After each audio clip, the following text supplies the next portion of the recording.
distinct honor and pleasure to introduce our closing keynote speaker, Catherine Alicia Georges, fondly known as C. Alicia Georges. Dr. Georges has served on the AARP Board of Directors since 2010 and was elected by the board to serve as the AARP National Volunteer President through June 2020. In this role, Dr. Georges is the principal volunteer spokesperson for AARP and the liaison between the board and those who AARP serves. In addition to her duties representing AARP, Dr. Georges is a professor and chair of the Department of Nursing at Lehman's College of the City of New York, of the University of New York, and volunteer president of the National Black Nurse Association Foundation. She serves on the board of the Black Women's Health Study and RAIN. Dr. Georges is a fellow in the American Academy of Nursing and the New York Academy of Medicine, and a lifetime member of the National Black Nurse Association, where she was the 5th national president as well. She's a member of the Alpha Kappa Alpha sorority. Dr. Georges earned her undergraduate degree from Seton Hall University College of Nursing, her MA in nursing from New York University, and a doctoral degree in educational leadership and policy studies at the University of Vermont. She resides in the Bronx, New York. Let us give Dr. Georges a warm welcome.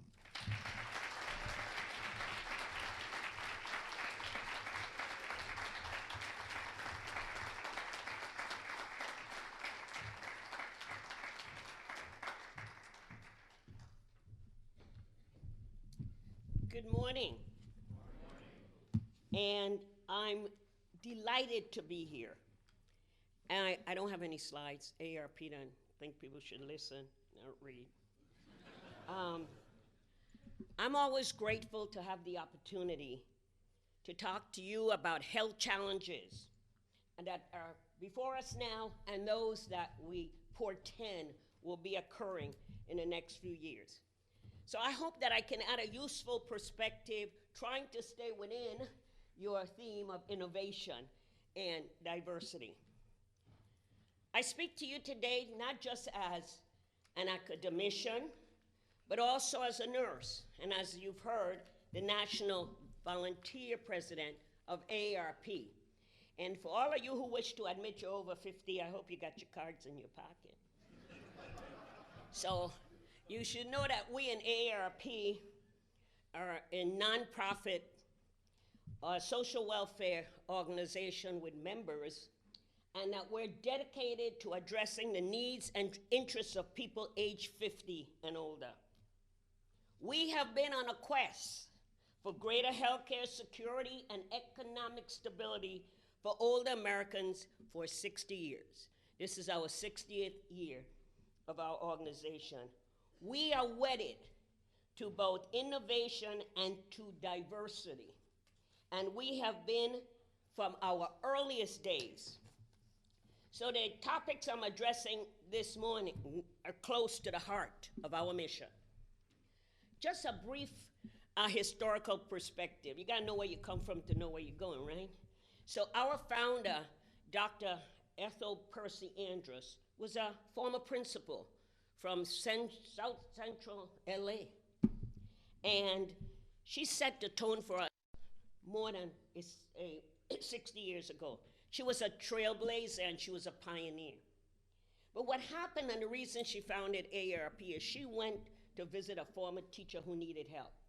And if you haven't heard it, we call it the chicken coop story. She found her living in what was an old chicken coop in the backyard of somebody's, property. Now, for those of you young folks here, you have no concept of 1947, but that's when it was. And there was nothing called Medicare.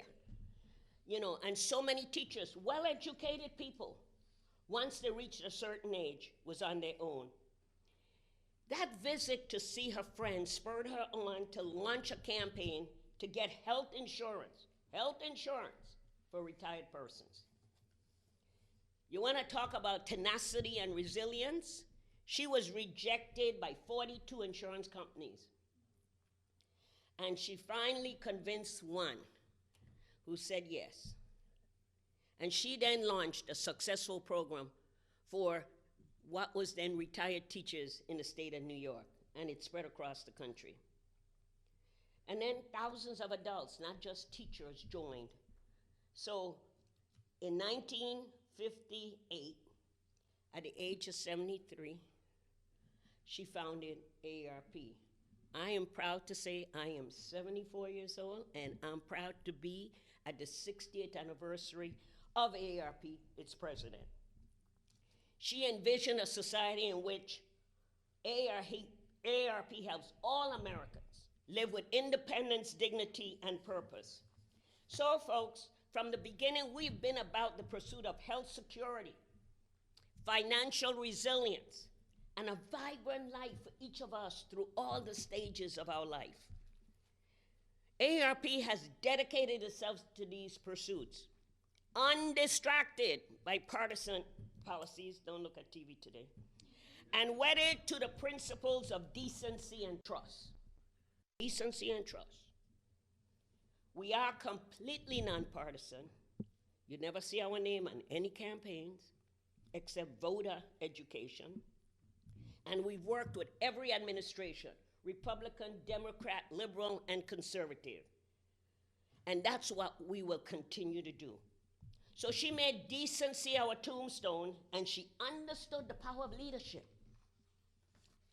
She was keenly aware that one individual has the power to do something and can exert the influence on the universe.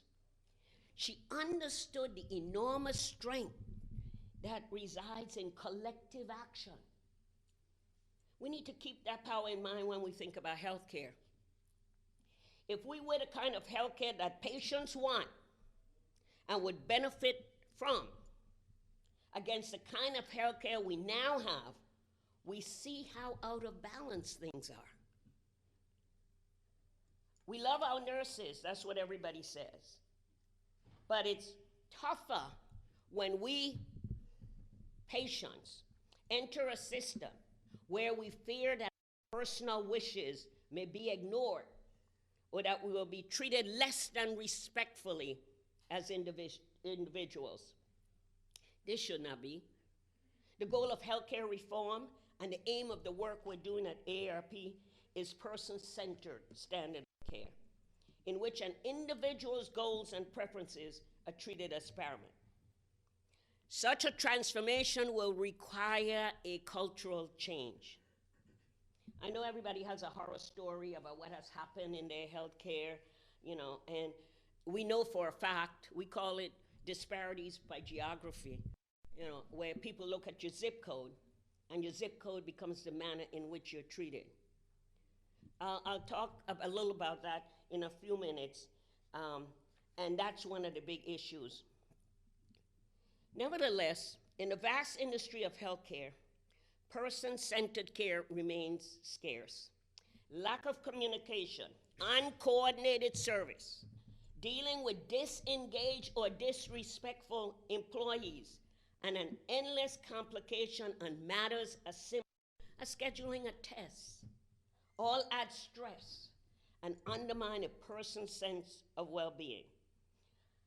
I don't wait for nobody. I said, at this stage in my life, I got to enjoy life. So I am not sitting in no doctor's office for 2 hours. So I tell them, my appointment is 9, I'll be there at 9, you're going to be there at 9. If you're not, call me up, because I'm not sitting and waiting. It's true. Why should we? It doesn't make you feel any better, and the whole issue of trust begins to erode. Individuals should feel empowered, know what their choices are, and feel connected to their health care. So that only happens through clear communication and understanding. Poor communication from a practitioner to a patient, we know, is the most common reason for people not taking their meds, because they don't know what you're saying. Once, is ONCE, for those of you who speak Spanish. You're right, once when somebody don't understand English, and you're supposed to tell them it's once a day, you never bother to, you hand them the pill box. They tell them, here's the stuff, we're sending it to you. In New York, everything goes electronically. So it gets to the pharmacy, they got a little high school person who want to know she should educate you. She can barely operate the computer. But do you need education? And you say, no thanks. Somebody takes it home. If you see the word ONCE, it means 11 in Spanish. So instead of 1, you take 11. See, that's the kind of thing that we don't get, that many particular people, our members, may not be the greatest in reading English, because so many of them, English is a second language. People also deserve to feel that their personal dignity and their wishes are top priority. They should be made to feel that they and their caregivers are members of the care team. What is the issue? Communication. The shift towards a consumer-centered system starts with the idea of engaging the consumer rather than treating the patient.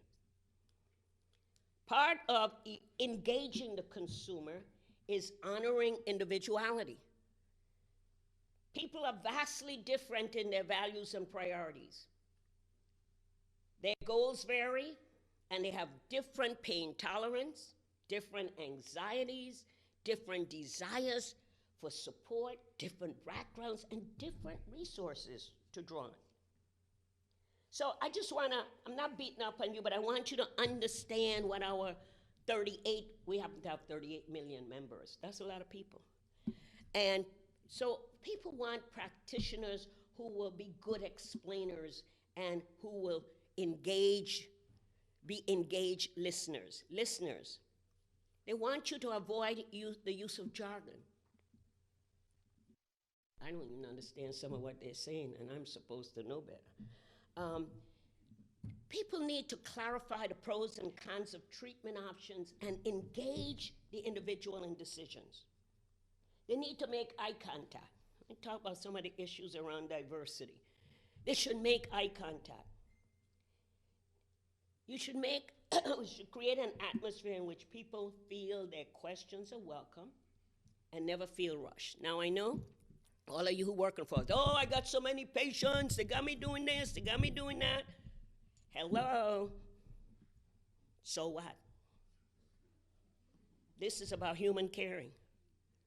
And if you can't stop to say, what did you say again? Let me explain. Then you have not done, or we have not done what we should. We gotta make sure that what we're saying can be understood and followed by the patient. And we have to keep an eye and an ear out for those from different language and cultural backgrounds. The other key thing, you gotta include any caregivers in the conversation. I have to tell you, just an aside, this is not one of the states. And we're not gonna go into Wisconsin. So all of you from Wisconsin, I'm not gonna beat up on Wisconsin. But you know, we have the CARE Act that AARP has pushed across this country.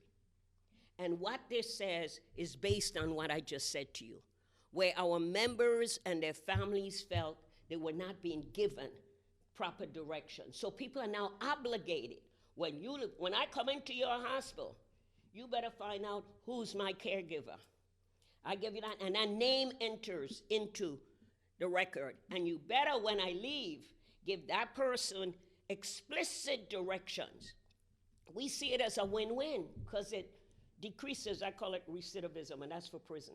No, what do you call it? Readmission, to hospitals. That means cost goes down, because if you go back for the same diagnosis, you don't get paid, right?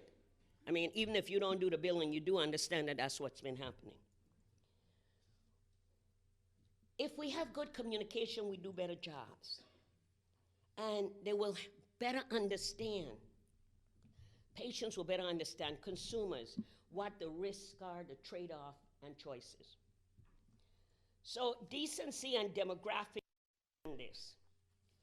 While the aging population, and if you don't think you're aging, hey, You're a little older than you were 5 minutes ago.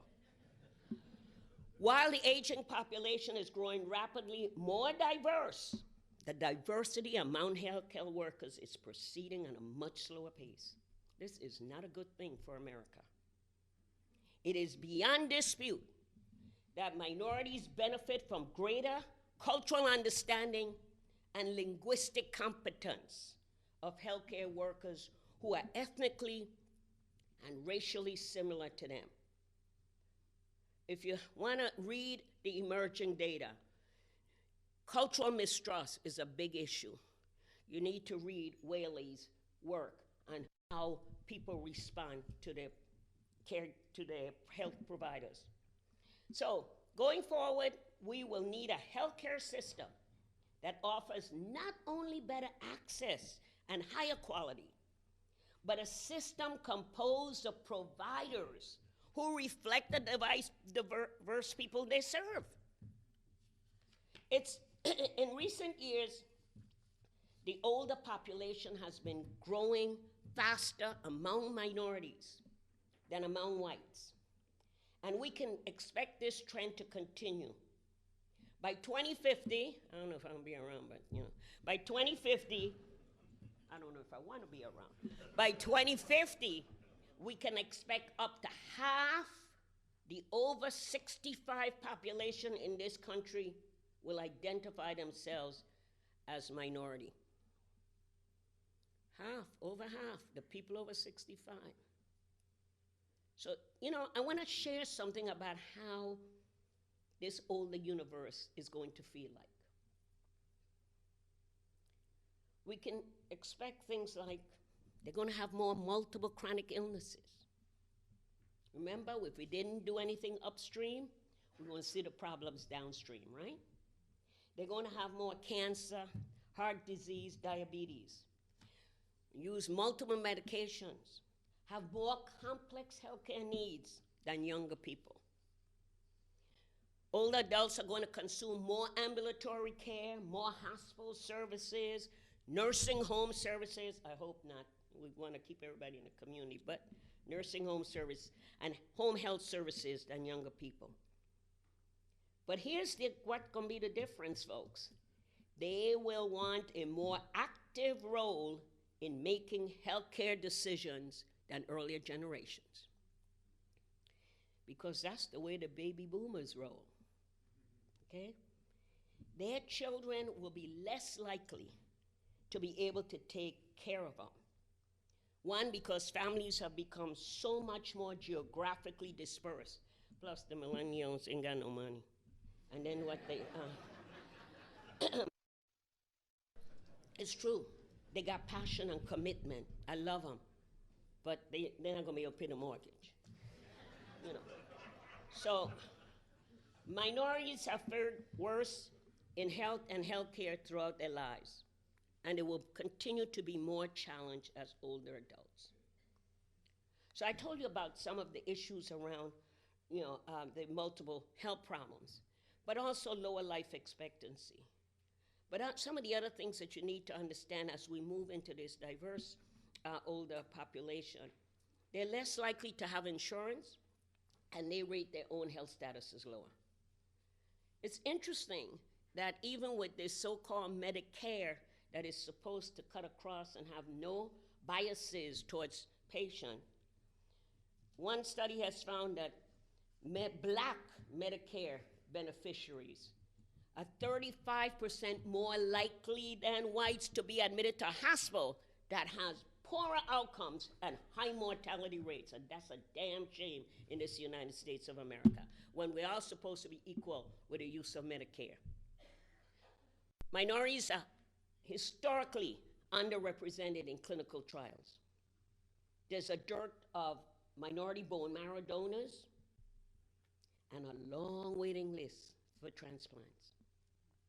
So, I said to you also that racial and ethnic minorities are woefully underrepresented in the health professions, and among those currently training to work in other professions besides nursing. I mentioned earlier that racial and ethnic minority patients are more satisfied with their care if they feel that they have something in common with the healthcare provider. I'm sure this also holds for gender. So male patients may prefer to have you. I know a lot of them don't want to. Who's that little girl coming around? No, no, no, no, no. Send me a male nurse. You know, people are more comfortable with people they can identify with, who they think understand what they're going through. Experimental studies, as I said, demonstrate that providers presume, here's the other thing that we gotta get rid of, is these unconscious biases that we have, that minority patients are more likely to abuse alcohol and other drugs, and, you know, I mean, you know, the questions sometimes asked of folks who come from different ethnic groups are totally offensive to the consumer. We know that when minority women, particularly African American women, appear with acute abdominal pain, data shows that it is assumed they have some sexually transmitted disease. Person-centered care is a group enterprise. It includes not only the primary physician and specialist, but us as nurses, advanced practice nurses. It includes nutrition experts. So working together, the team can replace a potentially bewildering, sometimes dehumanizing experience. And that's important to speak. So nurses can help. I mentioned the rapid increase among older minorities that we're looking forward to. That's part of the bigger change. 10,000 people are turning 65 every day. By 2030, the number of older adults in the United States will nearly double. 1 in 5 Americans will be 65 or older. And the fastest growing age group in this country is those over 85. And they got a little money. We might have 1 million people aged 100 or over by the year 2030. A 10-year-old child today has a 50% chance of living to be at least 104. That's fantastic news. It's a triumph of medical science and modern civilization. It's worthy of celebration, but it also presents challenges. One of the issues is there's no geriatricians. Do you know how many geriatric residencies went unfilled this year? Where the older adult nurse, or what you call adult geri practitioners? Got some of you in the room? 3 folks.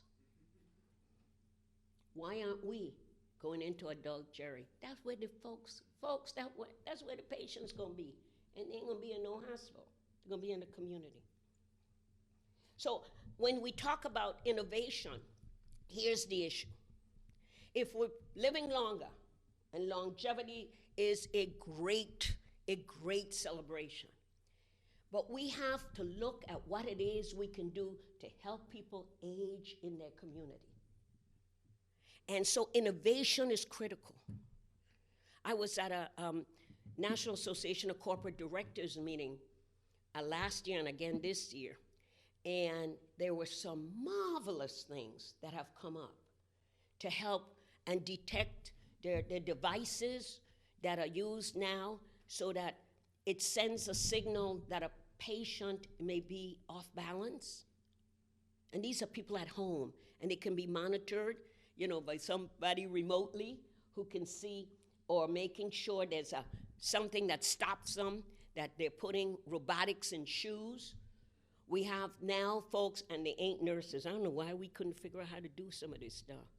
I guess, you know, the engineers, well, and computer folks, who now, with the innovative things to make sure people can remain in their homes, you know, and if you're bedridden at some point, they have now sensors.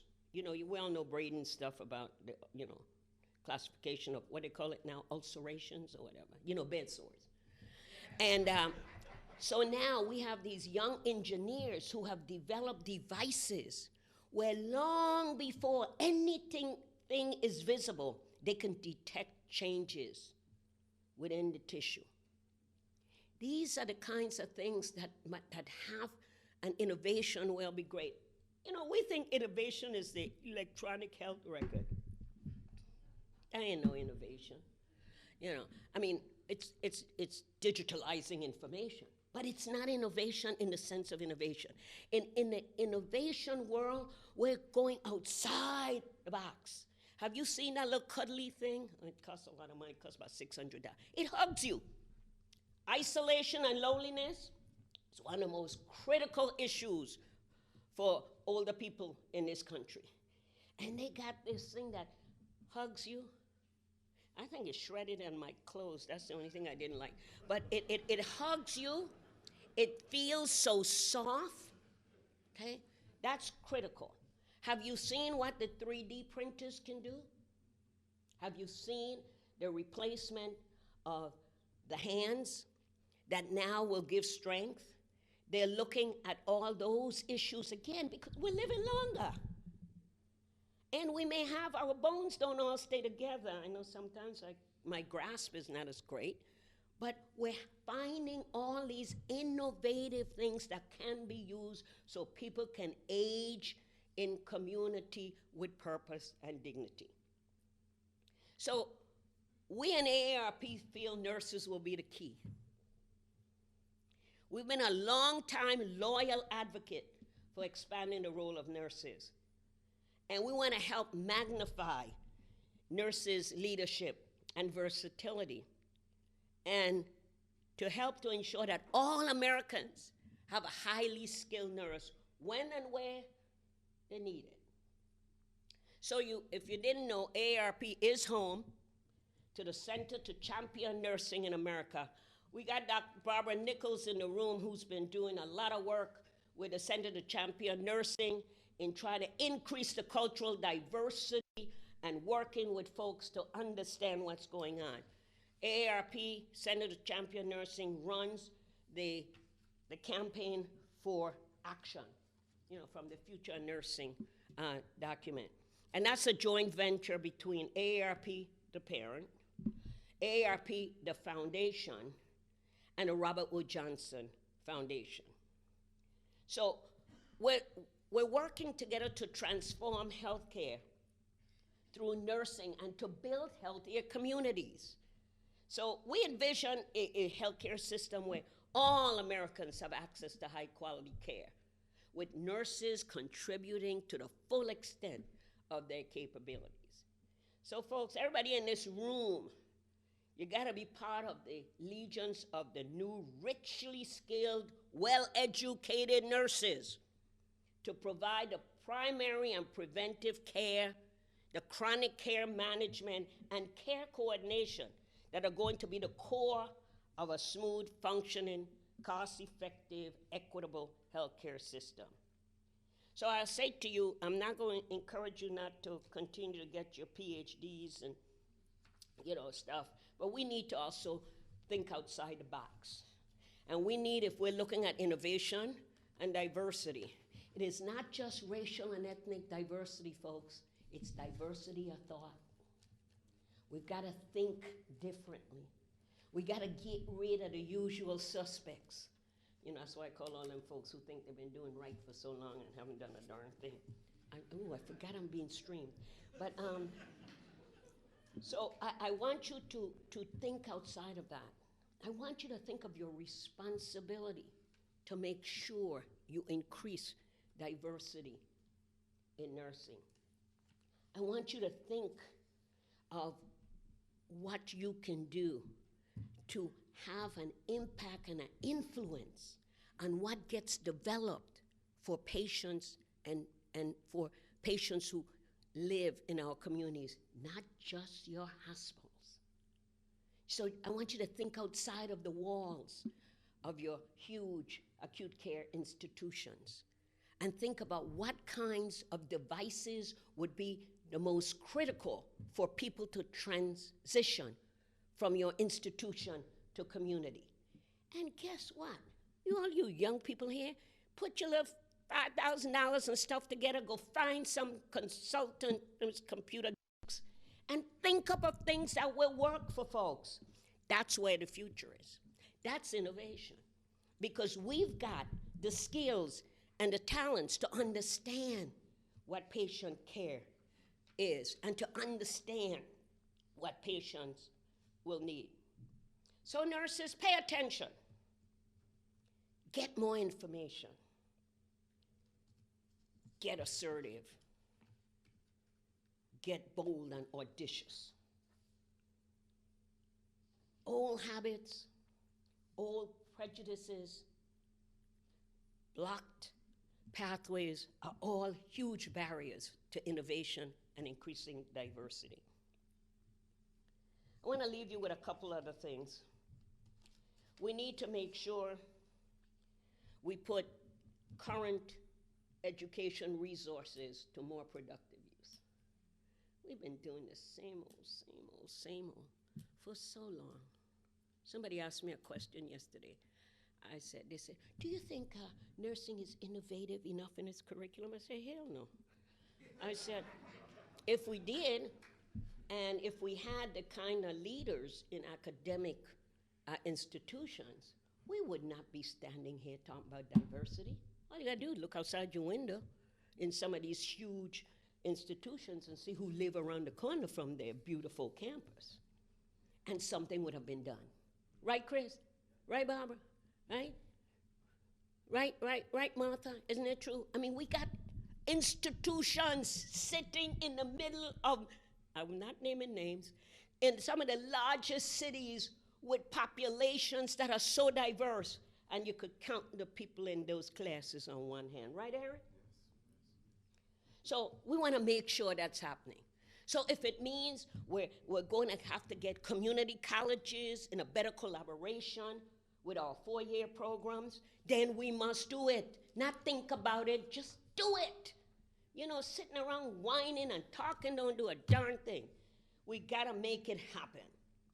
So the other thing we wanna do is let's knock down all these barriers about APRNs. I know they stayed in the greatest seat about that. But some, or maybe they didn't. No, I was in Michigan the other day. They finally passed theirs. So we need, Barbara, you gotta get them to do this stuff. Barbara's gonna get them to do it. She's been fighting here in this state for so long to make sure that, nurses, the barriers are down for advanced practice nurses.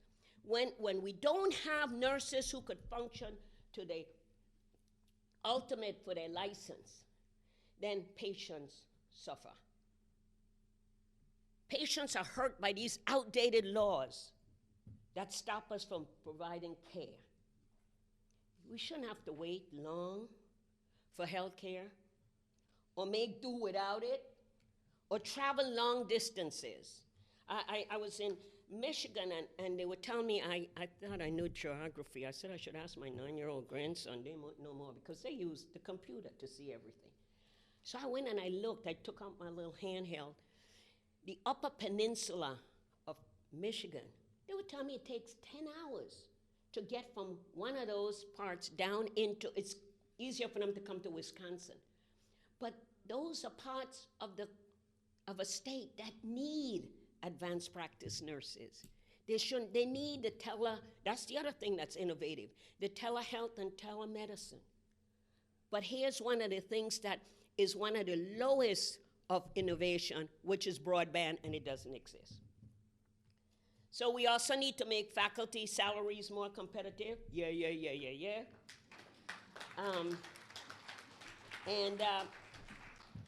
And we want nurse leaders on boards.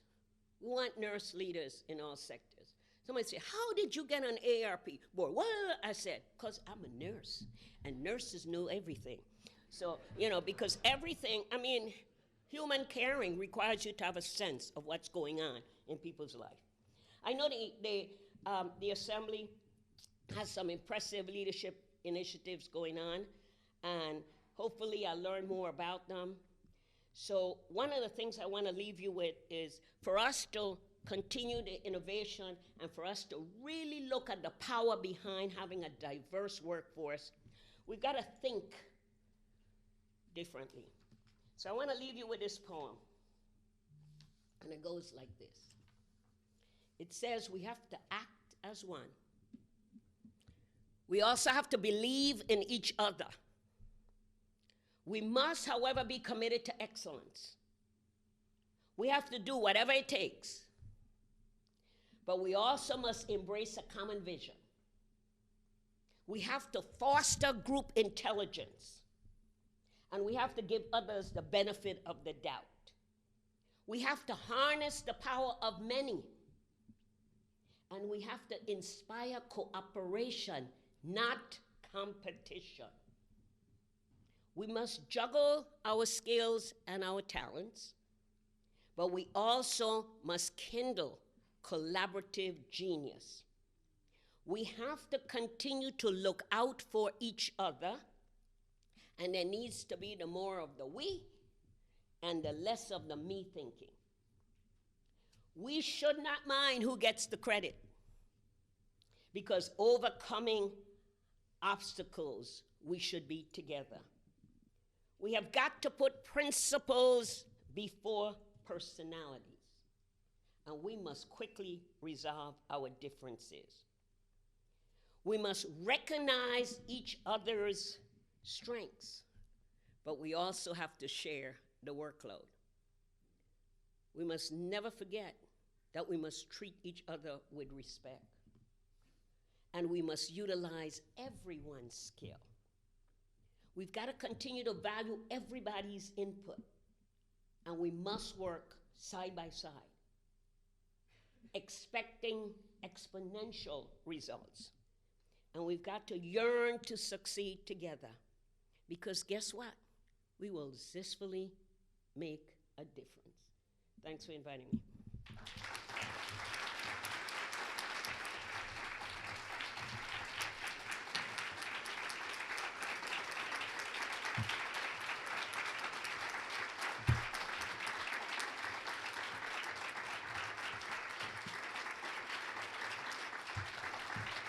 Thank you, thank you, thank you.